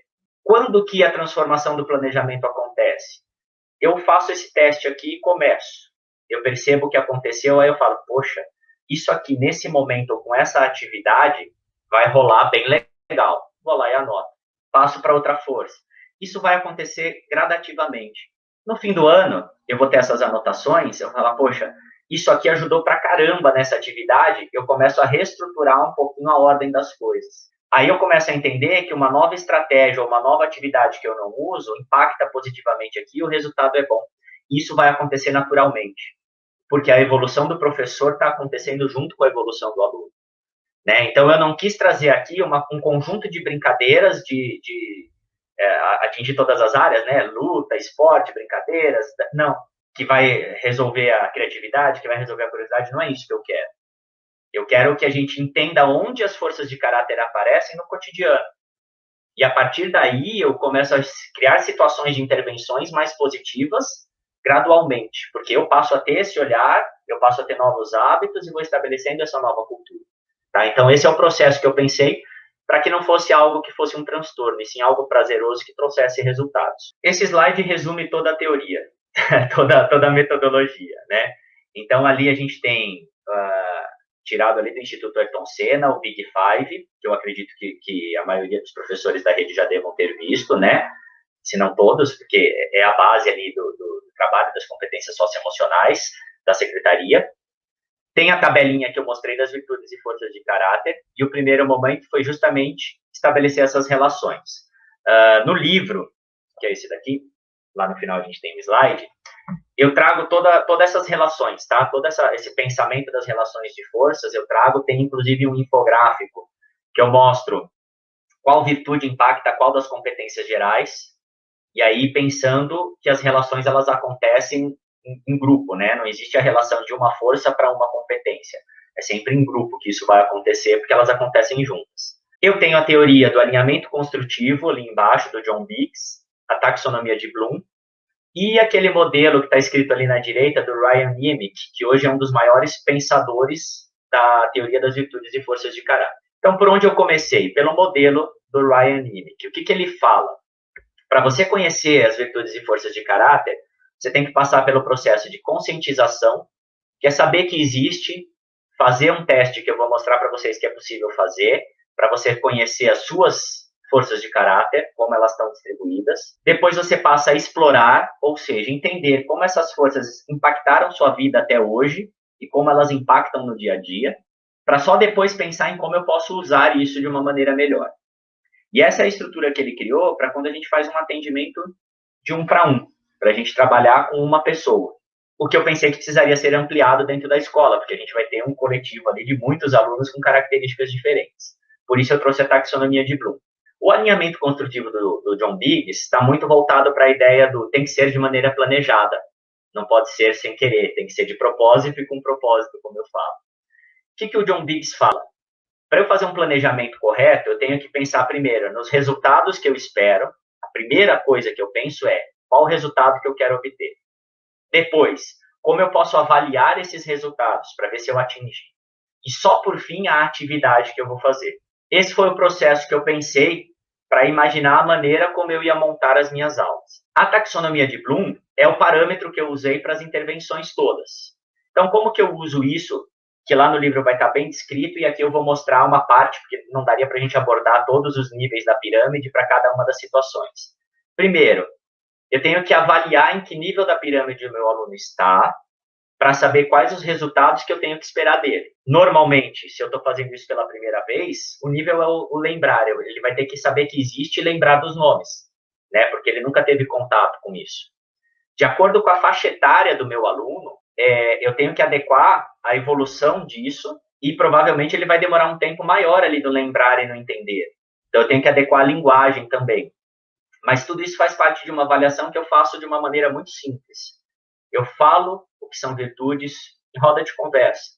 Falo o que são forças de caráter, mostro isso, pergunto para o aluno se ele já conhece o nome, se ele sabe o que é, e à medida que eles vão me dando esse retorno, eu vou avançando ali na pirâmide. Eu vi que o aluno lembra o que é, legal. Ele já entende o que é, ele sabe me explicar o que são virtudes, o que são forças, o significado delas, bacana. Se eu perguntar para ele como ele pode usar e como ele usa isso, ele já tem mais ou menos noção? Legal, avanço. Se eu colocar uma situação de aula, ele consegue analisar essa situação e enxergar as forças que estão ali, subo mais um nível. Isso tudo é na conversa mesmo que eu faço, porque eu não quero perder a dinâmica toda da minha aula. Então, essa avaliação é uma coisa que eu faço em uma aula ou menos, para sentir no meu aluno como ele está. Ele pode registrar ou não. O importante é eu entender o nível de conhecimento dele nesse momento do assunto, né? Se ele já sabe avaliar uma situação e sabe criar situações de projetos, tal, ele já está lá em cima. Esse é o primeiro ponto no início do ano que eu faço com o meu aluno. porque aí eu vou entender em que nível ele está. E aí, nos próximos slides, eu vou mostrar como que eu estruturei os resultados que eu espero do meu aluno para cada nível da pirâmide, o que eu penso, como eu penso em avaliar cada nível da pirâmide, e como que eu interajo com o meu aluno ao longo das aulas, de acordo com o nível que ele estiver também, tá? Essa é a estrutura toda da metodologia. Então, de uma maneira bem breve, porque aí vai depender muito do professor estruturar da sua maneira. Mais uma vez, aqui, todos os níveis da pirâmide, para cada uma dessas etapas, eu vou discriminar da maneira que está aí na tela. Esses trechos eu tirei, inclusive, do livro.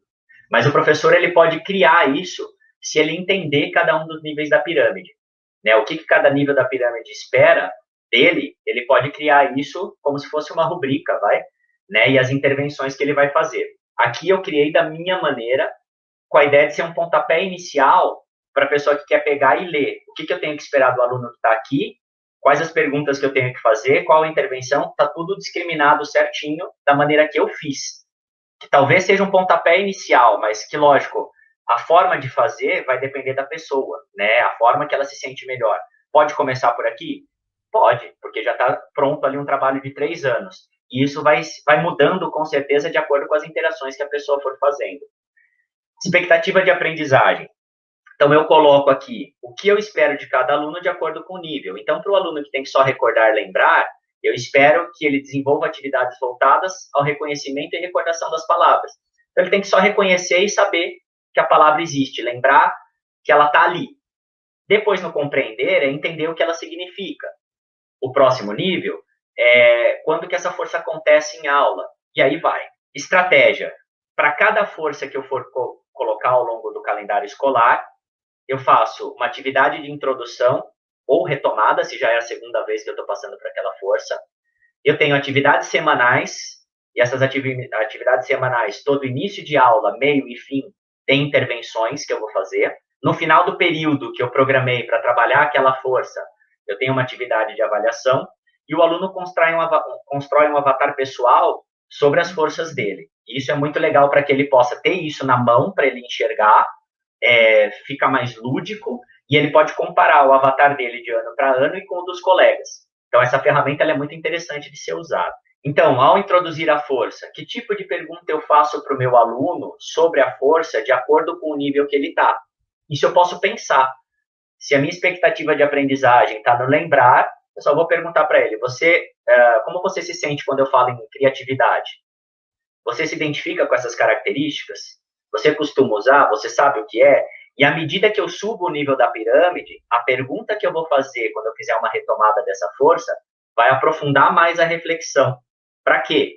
Levando em direção ao nível de cima da pirâmide. Eu sempre vou instigar o meu aluno a avançar no conhecimento através dessa pergunta e do estímulo, tá? Mais uma vez, aqui eu não consigo trazer todos esses níveis. No livro eu fiz isso, mas não quer dizer que no livro está certo. Está certo não, que no livro é a única maneira. Né? Se você pegar os níveis da pirâmide, você pode estruturar isso para você também, tá? Esse quadrinho é um quadrinho que eu criei para o aluno fazer essa avaliação. Né? Então, introduzi a força, conversei com o grupo sobre o que ela é, como ela funciona. Ele está desse jeitinho porque eu escaneei do próprio livro, tá? Então, essa força é forte, média ou fraca em mim? Ela representa que eu sou? Não me representa tanto assim? Ou não é algo que eu percebo que me importa? Eu uso bastante, me sinto bem quando uso, eu quase não uso e não estou nem aí para ela, uso às vezes. E aí o aluno vai se classificar em fraco, médio ou forte para cada uma das forças, cada vez que eu introduzir uma força ou cada vez que eu retomar uma força. E aí eu vou trabalhando esse autoconhecimento ano a ano. E é aí que eu falo que a cada ano essa ideia do aluno sobre si mesmo, ela vai ganhando qualidade à medida que ele vai entendendo esse processo. Então, pode ser que no começo ele fale sempre que ele é ruim ou que ele é forte, tudo bem. É o processo que vai fazer ele ter esse entendimento. Atividade semanal. Então, como eu falei, acompanhamento é o início da aula prática, e constatações e tarefas é o final da aula. Então, mais uma vez, início da aula, de acordo com o nível do meu aluno, naquele caminho para a quadra, na chamada, naquela conversa inicial, eu solto as perguntas. Para quê? Para ver se ele ainda lembra qual é a palavra que está sendo usada, se é lá no primeiro nível. Para ver se ele melhorou a compreensão dele sobre aquela palavra, se está no segundo nível. Para ver se ele lembra de alguma coisa que aconteceu e que usou a força, se ele está no terceiro nível. Então, eu instigo o aluno e já direciono o olhar dele para lembrar da palavra que está sendo usada, da força que está sendo usada. Esse é o início da aula, esse bate-papo. Durante a aula, de acordo com o nível que o meu aluno está, eu vou ter uma atuação diferente. Então, se ele está lá no recordar, eu vou ser o responsável por mostrar cada vez que aquela força aconteceu durante a aula. E é lógico, à medida que eu vou evoluindo, eu também vou melhorando o meu olhar para fazer isso. Às vezes vai terminar uma aula e você não vai ter visto, porque o seu olhar também vai estar sendo trabalhado aos poucos, e está tudo bem, a sua evolução faz parte do processo. Mas se é compreender, eu posso perguntar para o aluno, que força foi usada agora? Como ela poderia ter sido usada e não foi? Porque eu só estou direcionando o olhar para o foco em solução com o uso da força. No aplicar, eu posso instigar muito mais, vamos parar? Como eu posso usar essa força aqui agora? Ou, como pode ser feito de uma outra maneira usando essa força? Então, de acordo com o nível, eu vou dar um feedback e vou estabelecer uma relação diferente com o meu aluno durante a aula, sem parar a aula, mas chamando a atenção para o uso dessa força, para que eu insira isso na atitude do aluno durante o ano. No final da aula, ou uma roda de conversa, que eu vi que alguns professores fazem, ou no caminho para a sala, só recordar o que aconteceu, né? Então, se está no nível inicial, aconteceu isso assim, assim, assim, lembra na aula, aconteceu dessa maneira em relação às forças. Se está um nível acima, você pergunta para o aluno te falar. E aí a forma que você vai conversar com o aluno no final da aula vai depender do nível que a turma está, para você aprofundar a reflexão sobre o que acabou de acontecer. Chega um determinado nível que eu proponho tarefas de casa. Desde o primeiro dá para a gente propor, porque eu quero impactar a comunidade como um todo. Para atingir professores, o resto da escola, casa, comunidade, à medida que o aluno vai evoluindo, eu vou desafiando ele a usar essa força fora da quadra e trazer o resultado disso. E falo para ele sempre anotar o que aconteceu naquela aula em casa, né? Se ele quiser anotar. O que aconteceu na aula com essa força? Qual o desafio que você se propôs? E aí, no começo da outra aula, eu peço para ele dar um feedback. Você usou de uma outra maneira? O que você fez? Como foi? Qual foi o resultado? No começo não anda. Mas à medida que um faz, o outro faz, e ele fala, poxa, eu trabalhei essa força assim em casa, tive esse resultado. Aí o outro quer falar também. E aí você começa a aguçar o interesse. Eu impacto a família, eu impacto a comunidade, eu impacto o outro professor. Então, por exemplo, quando a gente falou de gratidão, uma turma resolveu demonstrar gratidão para os professores. E aí os professores falaram, o que você está aprontando que todo aluno só fala disso? Gerei um impacto positivo na relação. Então, está só na quadra? Não. Mas a gratidão, ela acontece dentro da quadra no agradecer a ajuda de alguém, por exemplo, mas ela também vai acontecer em casa à medida que o aluno começa a ter essa condição. E se eu passei pelas 24 forças, ele vai explorar isso em todas as áreas da vida dele, cada vez de uma maneira mais qualificada, tá? Atividade de avaliação. No final do período, antes de ir para a quadra, eu pego aquela força que foi trabalhada e lembro o que aconteceu. Peço para eles pegarem as anotações, se eles tiverem. Eu tenho normalmente algumas anotações. E aí, qual foi a força trabalhada? Né? E aí eu vejo, se ele estava no recordar, ele já chegou no nível acima, ele já entendeu melhor a força. Então, o tipo de pergunta que eu vou fazer nessa hora é mais para validar se houve um impacto ou não no entendimento daquela força. Mas o aluno vai recordar o que aconteceu com o uso dessa força nessa nossa conversa. Mais uma vez, eu já crio as perguntas que eu vou fazer de acordo com o nível lá no começo, para validar a minha expectativa de aprendizagem, naquela ordem que eu falei nos slides anteriores, né? Essa estrutura você pode criar com as suas palavras de acordo com o nível da taxonomia de Bloom, tá bom? Esse é o avatar. Então, eu peço para o aluno criar um bonequinho. Ali embaixo, naqueles quadrinhos, o aluno, ao longo do ano, não foi colocando cada força, se é fraco, médio ou forte. Ele vai passar aquele resultado ali para aqueles quadrinhos. E aí eu vou pedir para ele pegar as 5 principais forças dele e representar nesse boneco. Na hora que ele for montar o avatar, pintando, colando, desenhando, da forma que ele quiser, ele vai pensar nas 5 principais forças dele e representar nesse bonequinho de alguma maneira, com superpoderes, coisas em volta, o que ele quiser, né? Ele pôs as 24 forças como forte no começo, tá tudo bem. Escolhe só 5 delas agora.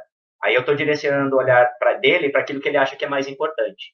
Ano a ano, isso vai se transformando e ele vai qualificando essa visão. E ele pode comparar. E ele tem lá, quem sou eu como super-herói com os meus superpoderes? né? Então, isso traz uma realidade, fica mais palpável para ele, e ele pode comparar com os colegas. Traz um resultado muito legal. Em cima, os resultados do teste de força é relacionado ao próximo slide, Flávia. Também não se preocupem em anotar endereço aí. Esse é o site oficial da teoria, né, das virtudes e forças de caráter. É um teste gratuito que dá para ser feito online. Tem a versão para menores de idade e para maior de idade, em diversas línguas.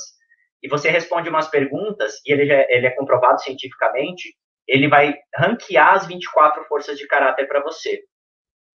Por que isso eu coloco, mas não como primordial? Talvez a gente não consiga pedir para o aluno fazer, e está tudo bem. Esse processo de autoanálise que a gente vai fazendo já traz o resultado que a gente precisa. Mas, se eu puder usar a sala de informática lá e colocar o meu aluno para fazer esse teste, o sistema vai ranquear isso para ele. E ele passa a ter um parâmetro para comparar a autoavaliação que ele fez com esse resultado. E é mais um instrumento que pode conversar com esse autoconhecimento. É primordial? Não. É interessante? Sim. Se quiser usar, ele está disponível. Inclusive, eu acho que todo mundo saindo aqui desse encontro já vai acessar o site ali e vai tentar fazer para saber, né? Normalmente é a primeira coisa que acontece. Para entrar, pode entrar no meu Insta, o @FernandoCavalli. Lá na bio, tem lá, conheça suas forças. Clicando ali, eu já direciono direto para o teste, tá? Que aí eu acho que fica mais fácil de entrar e fazer. Só cuidado, crianças de 10 a 13 anos, o site diz que é necessário uma autorização dos pais. A partir de 14 anos, não, porque ele também precisa ter um e-mail, tá? Então, se for fazer essa dinâmica, tomar cuidado com isso. Crianças abaixo de 10 anos podem fazer, precisaria ter a intervenção dos pais explicando as perguntas. Então, o resultado ele pode ser um pouquinho alterado, porque vai ter a intervenção de alguém explicando a pergunta. Mas dá para fazer também. Esse é meu livro, foi nele que eu me baseei para fazer a palestra. Esse QR Code acessa um vídeo eu explicando um pouquinho sobre o livro também. Tá? Quem quiser conhecer mais sobre a teoria, saber mais sobre o assunto, de como esse livro está estruturado, pode passar, por favor, Flávia. Essas são minhas redes sociais, tá? Então, aquele QR Code acessa direto o meu Linktree, que tem acesso a todas as redes, o teste das forças de caráter, mas em qualquer uma delas eu estou disponível para bater um papinho. Recomendo acessarem no blog, no Linktree tem também ali do Instagram, um artigo que eu escrevi sobre as virtudes e forças de caráter, porque nele eu coloco um vídeo com uma avaliação qualitativa, os alunos falando o impacto que eles tiveram ao passar por esse processo comigo. E é muito legal ver essa análise do aluno, essa autoanálise do aluno.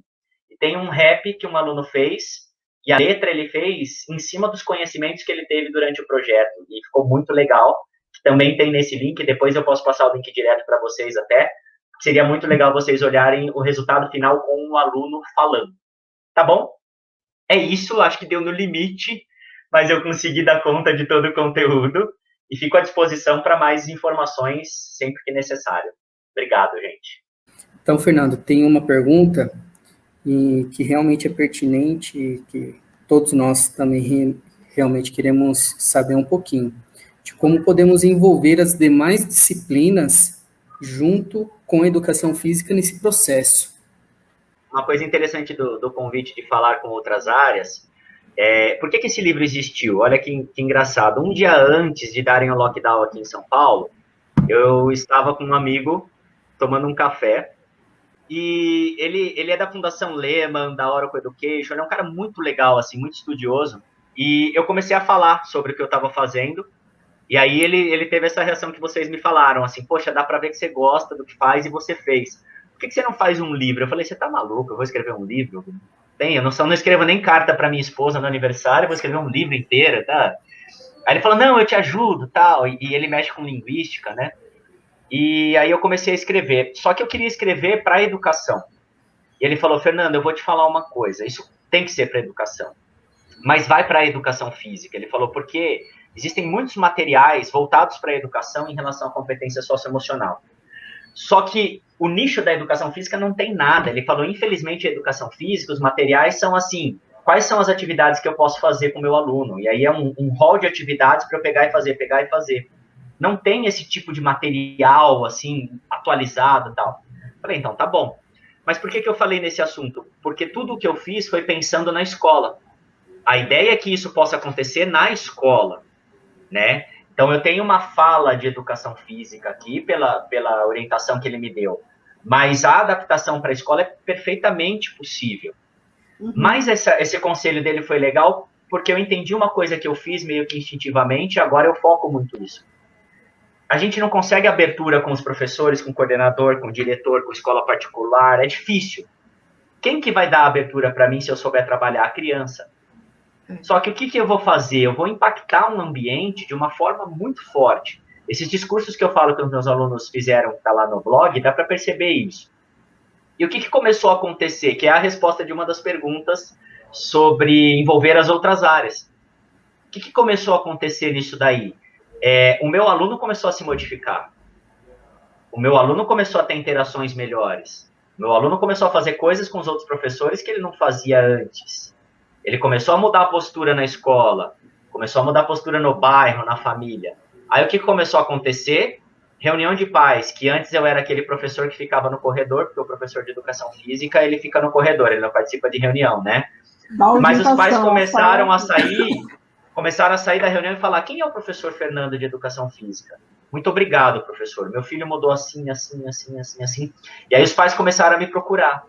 Aí daqui a pouco um professor falou, isso é coisa sua, né? O quê? O aluno hoje me viu de cabeça baixa no corredor, me perguntou se eu estava bem.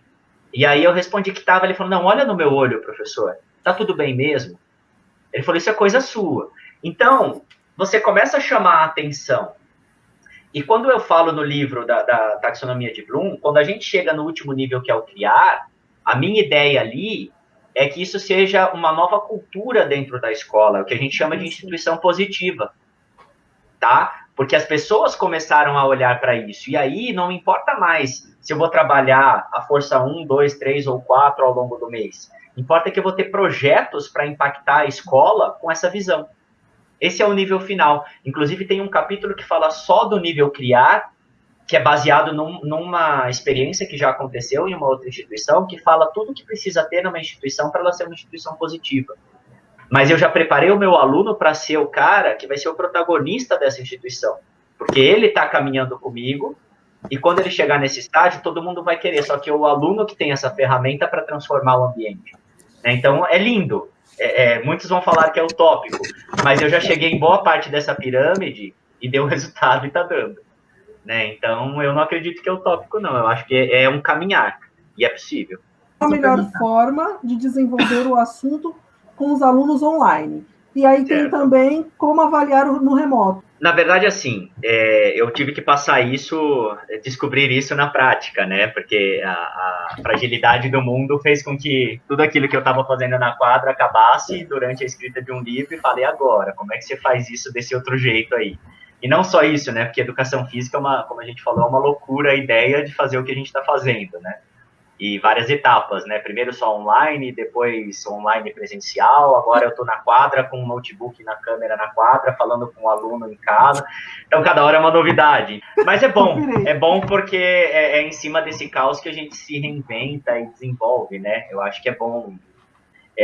Mas a questão do online, ela foi interessante, inclusive, quando a Flávia apresenta ali, né? Ganhou, foi um dos professores transformadores, e o prêmio da Educa Week, foi em cima do online. Porque esses prêmios, eles visaram muito qual era a sua prática dentro dessa situação de pandemia. E é lógico, a gente perde muito do coletivo, né, na hora de fazer o online, a gente perde muito do coletivo, das interações em alguns aspectos.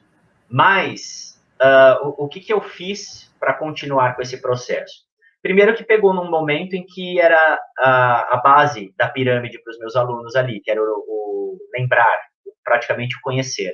Então, isso não me impede de trabalhar as palavras, né? Então, eu mantive isso muito forte, né? Eu colocava uma situação, e aí eu tenho vários formatos de aula online, né? Eu acho que todas vão se encaixar, porque eu tenho que pôr a aula no papel para o aluno que não tem internet pegar na escola, eu tenho que postar no Google Classroom para o aluno pegar, e eu tenho que fazer a aula ao vivo com o aluno. Eu tenho as 3 situações, dependendo da escola que eu estou, né? e hoje o presencial híbrido, então todas funcionaram. O que eu faço? O seu conteúdo normal ali que você vai abordar está colocado, e eu abordo a palavra para o aluno saber que ela existe. E aí eu aprofundo um pouco essa palavra, dependendo da força, você vai ter um acesso diferente à situação. Você pode criar isso naquele momento se você ainda não começou a trabalhar. Então, como eu já estou há algum tempo trabalhando, eu sei o momento em que uma força pode ser mais útil para mim. Então, quando eu pego os Jogos Olímpicos, que eu vou trabalhar os valores olímpicos, eu tenho como conectar diversas forças. Então, dependendo do nível que o meu aluno está, é só falar. Mas dependendo do nível que ele está, é compreender o que essa força quer dizer. É o aplicar. Então, onde, de repente, qual força que eu posso citar aqui? De repente, o amor ao aprendizado vai entrar, né, impactando ali. Poxa, eu contei alguma coisa ali, ele pode aprofundar um conteúdo e trazer um feedback para mim sobre aquele conteúdo. Ele pode mostrar as áreas de interesse dele e trazer um conteúdo para mim. Onde que a curiosidade vai entrar? Poxa, eu falei lá do skate, e aí a gente tem uma menina de 12 anos que vai para os Jogos Olímpicos, né? Então, aprofunda na carreira dessa menina. O que disso que a gente fez te traz mais curiosidade para você aprofundar e trazer para mim, né? Então, aquilo que acontecia na prática, na aula, que eu ia intervir junto com o movimento, eu tenho um distanciamento. Então, eu tenho que estimular o olhar dele para pegar aquela força e falar, legal, e dentro disso que a gente está fazendo, onde você pode usar. Então, houve essa adaptação. E isso cabe tanto no papel, quanto no post, quanto na aula online, né? O que é importante, que aqui eu trago no livro, é a gente começar a entender onde as forças acontecem. Então, por exemplo, criatividade, incentivar os alunos a criarem regras para um jogo, incentivar os alunos a criarem condições agradáveis para resolver uma discussão, incentivar os alunos a adaptarem materiais para realizarem uma modalidade. Então, olha que legal, eu estou falando lá de brincadeiras, ou de jogos, bem legal essa ideia. Aí eu estou falando de badminton, né? Ao invés de eu já adaptar o material e falar para o aluno, eu explico o badminton, eu mostro tal, e desafio o aluno a criar para ele trazer para mim. Eu estou falando de criatividade, né? Então, dependendo da palavra que eu estou usando, eu vou fazer essa estratégia de interação. Eu não vou entregar para o aluno, eu vou pedir dele e depois eu faço essa troca, né? Então, eu consegui abordar dessa maneira com o aluno. E aí, dependendo do nível que ele está, eu aprofundo. Então, como a gente estava na questão da pandemia, mais do que falar da educação física, quando você vai falar de perdão, de gratidão, de apreciação da beleza, a gente começa a falar de coisas no momento muito importantes para a saúde mental. Então, eu estimulava o aluno a fazer ações em família, por WhatsApp, à distância, com um parente que estava isolado, né? Então, eu punha o uso dessa força para o bem da humanidade, vamos dizer assim, né? Que é a ideia do trabalhar o eu, o nós e o todos nós. Mas é lógico, eu não vou atingir o aluno que está vendo isso pela primeira vez dessa maneira, porque ele não é capaz. Não que no coletivo eu não possa fazer um esforço de exercício de gratidão para que eles liguem para alguém e façam um agradecimento. Vai fazer todo mundo? Não vai, mas vai ter um relato positivo de alguém. Você entendeu? Então, foi essa articulação que eu comecei a fazer. Também acontece na aula presencial, sim, né? Porque à medida que eu vou aprofundando, eu falei, eu tenho que sair aqui do eu, do nós, para começar a ir para todos nós. Então, aos poucos, isso vai ter que sair da quadra, porque eu tenho que transferir o que está acontecendo aqui para a vida. Senão, não tem conexão, não faz sentido. Mas eu não posso começar por aí, porque ele não vai conseguir. Eu tenho que começar do básico, né? Então, eu não sei se eu respondo dessa forma a questão do online, mas é facilmente adaptável isso dentro desse processo. Eu perco o estímulo da prática ali, em grupo, mas eu transformo isso direcionando o olhar do aluno. Conseguir fazer essa adaptação sem perder ali, de verdade, né, o que é o foco, né, o que está de interesse ali, o que é a habilidade a ser, né, conquistada ali, ser desenvolvida. E a avaliação é muito subjetiva. Né? Então, você passou pelo processo, você fazer uma retomada e falar como é que foi, o que é subjetivo, não tem como. Mas você, dentro dessa avaliação subjetiva, como eu falei, de acordo com a taxonomia de Bloom ali, você sabe o quanto você tem que aprofundar na reflexão e sentir se o aluno consegue te dar um retorno mais aprofundado. Então, vai impactar o tempo que você está trabalhando isso com o aluno e vai impactar a maturidade do aluno, a idade, lógico. Mas é importante, independente se você ficar 3 anos com uma turminha pequena, no lembrar e no compreender, não tem problema. Contanto que você faça intervenções relacionadas ao nível que ele está. Eu não tenho que ter ansiedade dele ser capaz de criar, porque talvez só lá no 9º ano, no ensino médio, ele vai ser capaz de fazer algo realmente mais complexo. Mas eu tenho que gerar intervenções de acordo com o nível de expectativa dele. Ah, mas não está evoluindo muito. Tem diversos aspectos que vão impactar nisso. Mas eu tenho que dar situações ali que engajem o aluno. E se eu fizer algo que está acima da expectativa demais, ele não vai engajar. Né? Então, eu costumo dizer, né? Eu não, né? Acho que todos agora já entendemos isso, né? A avaliação não é um exame para eu pontuar o aluno e saber se ele é capaz ou não, se ele aprendeu ou não. A avaliação é algo que vai me dar parâmetro para eu saber me relacionar com o aluno da maneira que eu vou impactar a vida dele. Né? Essa que é a ideia de graduar ali e tudo mais. Não é ver se ele avançou para eu cobrar isso numa nota. É para eu saber como eu tenho que impactar o cara para ele evoluir, né? Exatamente. Queria agradecer ao professor Fernando, que veio aqui abrilhantar a nossa TPC, com um tema muito importante, né, que é o socioemocional, as competências socioemocionais. E muito obrigada, professor, a sua contribuição foi muito rica. Obrigada. Passo a palavra para a Edneia. Eu só tenho a agradecer, né, o convite pela diretoria de ensino aí de Suzane e as demais, professor Fernando por todas, né, suas colocações de uma maneira tão envolvente, né, trazendo a sua experiência, compartilhando com a gente e trazendo, eu acredito que o tema, né, assim, um pouco mais desafiador para os professores sobre as virtudes, né, sobre as forças do caráter. Então, eu acredito que, né, agradecer a presença virtual de todos os professores também presentes, nessa grande parceria aqui da nossa região, e de verdade é só gratidão por esse momento de aprendizagem. Bom, eu também só tenho a agradecer aqui, né, primeiramente ao convite da Flávia, né, que trouxe esse tema aí e conseguiu conversar com o professor Fernando. Então, tenho muito a agradecer a ela, e, em especial, ao professor Fernando mesmo, porque é um tema extremamente importante, então, foi extremamente prazeroso esse momento, enriquecedor. Então, fico muito feliz de ter participado dessa formação e poder conhecer vocês mesmo de forma virtual, né? Então, é extremamente confortante poder saber que posso contar com todos nesse momento aí de pandemia e que estamos todos engajados no mesmo sentido aí da educação, tá bom? Fico feliz, volto a agradecer, muito obrigado, Fernando, e as demais colegas aí, a Ana Luísa, a Edneia e a Flávia. Muito obrigado. Viu? Bom, professor, eu não tenho palavras, na verdade, né? Eu estou tão feliz, eu estou muito encantada. No dia que eu assisti a sua live, já fiquei, assim, fascinada. Eu falei, meu Deus do céu, eu preciso saber mais sobre.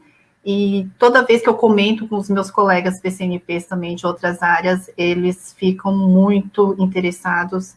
E é um tema muito importante, na verdade, né? Hoje nós trabalhamos as competências socioemocionais. Mas eu acredito que o primeiro nós precisamos trabalhar, identificar essas forças de caráter, né? Fazer o teste, porque eu acredito que estamos precisando muito. O ano passado, essa pandemia, ainda esse ano continua, né? Nós passamos por muitos estresses, tivemos que reinventar muito, tivemos que, muitos momentos, informações, ter a escuta ativa com os professores, porque realmente todos estavam passando por momentos difíceis. E você veio trazer de uma forma, assim, tão gostosa. Muito obrigada mesmo. Obrigada por ter disponibilizado. A Flávia ficava enchendo o saco lá, mas, assim, eu acho que eu aprendi com a PCNP de linguagens aqui, da diretoria, que ela falou assim, o não nós temos. Vamos atrás do sim. Então, vamos entrar em contato com esses professores que o não já é garantido, mas o sim, com certeza, a gente busca. Muito obrigada mesmo. Se surgirem dúvidas, né, podemos tirar de alguma forma essas dúvidas? Será que podemos fazer uns vídeos curtos, assim, professor, depois dessas dúvidas que surgirem dos professores? Muito obrigada, viu? Passo a palavra. Obrigado, Flávia. Obrigado a todos aqui presentes, na verdade. Se alguém tem que agradecer, se alguém sou eu, porque, primeiro, que é uma honra ter a possibilidade de falar para tantos colegas de profissão, né? É uma responsabilidade enorme, mas uma honra, porque é muita gente que vai me ouvir e me ouvir falar de uma coisa que eu gosto tanto, né? E que a gente percebe que cada vez mais ela é algo necessário, né? Quando a Flávia diz que tantos desafios tivemos que desenvolver muitas competências socioemocionais do ano passado para cá, né? Porque a pandemia fez isso com a gente. Então, o agradecimento é todo meu, verdadeiramente, me sinto honrado de ter essa possibilidade de falar de um trabalho meu que eu acredito tanto para tantas pessoas e que eu gostaria muito que pudesse fazer sentido para muita gente e que fosse transformador para as pessoas, como foi para mim, né? Não necessariamente só o que está aqui ou a psicologia positiva, mas que as competências socioemocionais, de alguma maneira, pudessem tocar as pessoas como foi para mim e como transformou positivamente a minha vida pessoal e profissional, né? Então, eu acho que é essa bandeira que eu passo a levantar a partir desse livro e dessa trajetória. Sobre estar disponível sempre, tá? Então, porque precisarem é algo que eu acredito, antes de qualquer outra coisa, é algo que eu acredito, que eu gosto demais.